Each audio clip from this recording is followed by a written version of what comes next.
Have you ever watched a 3-year-old refuse to put on their shoes? Or scream because you asked them to clean up one toy? Or melt down in public over something as small as the wrong color cup? Now, imagine this. A group of Japanese preschoolers, the same age, the same energy, the same tiny bodies quietly lining up their shoes, helping set up lunch, wiping tables, comforting a crying friend, all without being told twice. And here's the part that shocked me the most. No one is yelling, no one is negotiating, no one is bribing, and no one is chasing a child around the room. So, what exactly is going on in Japan? Why do Japanese kids become independent, calm, and responsible before many Western kids even learn to put their socks on the right way? Today, I want to show you the truth behind it, the 5 tiny habits Japanese kids learn by age 5 that reshape their brains, their confidence, and their entire identity.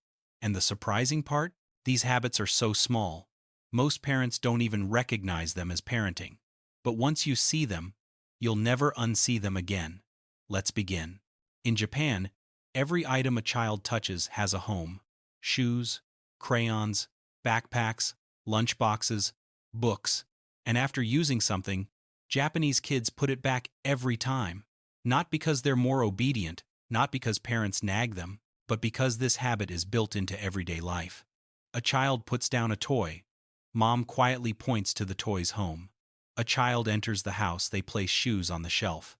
A child finishes lunch, they wipe the table. It becomes as automatic as breathing. Neuroscience shows that predictable environments strengthen the prefrontal cortex, the part of the brain responsible for planning, emotional control, and task switching. In other words, a tidy space creates a tidy mind, and a tidy mind creates an independent child. Japanese moms live by one simple rule: don't help too early. If a child struggles with a zipper, they wait. If a child tries to pour water, they watch calmly. If a child attempts to put on shoes, they resist the urge to fix it. Because the moment a child finishes a difficult task on their own, their brain releases dopamine, the chemical of achievement. That dopamine creates one of the most important beliefs a human can have: I can. But when adults jump in too quickly, the child's brain learns, I can't do anything without help. Japanese independence isn't strict parenting. It's patience. Tiny patience, repeated daily. In Japanese preschools, even 3-year-olds are assigned rotating responsibilities: lunch helper, line leader, table cleaner, plant caretaker, cup collector. These aren't chores. These are roles that teach children, my actions matter. I help the group. I belong here. I contribute.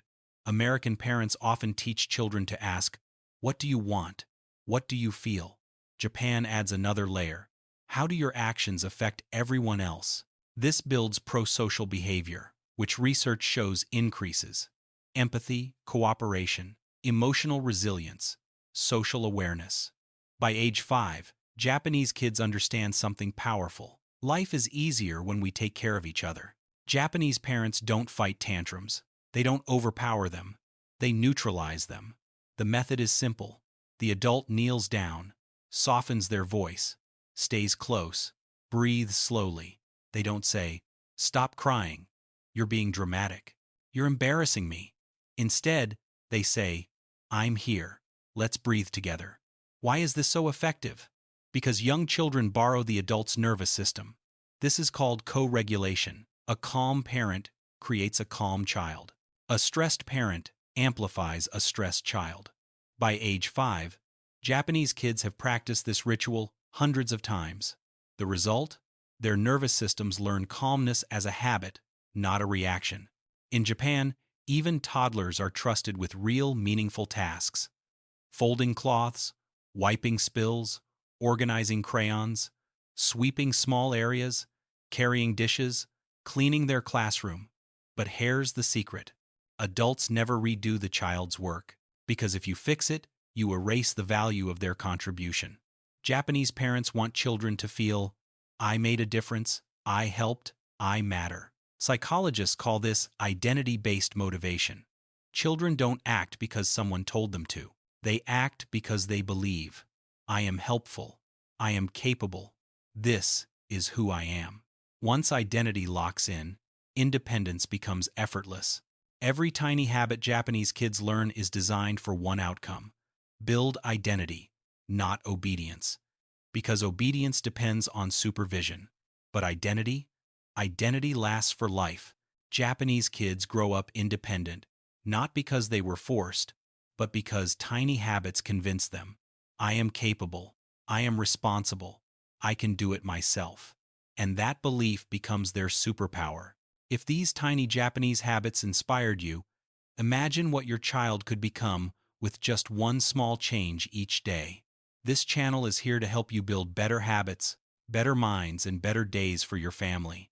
So if you want more Japanese parenting wisdom, neuroscience insights, and tiny habits that transform daily life, make sure to subscribe. One tiny insight today can shape your child's future tomorrow.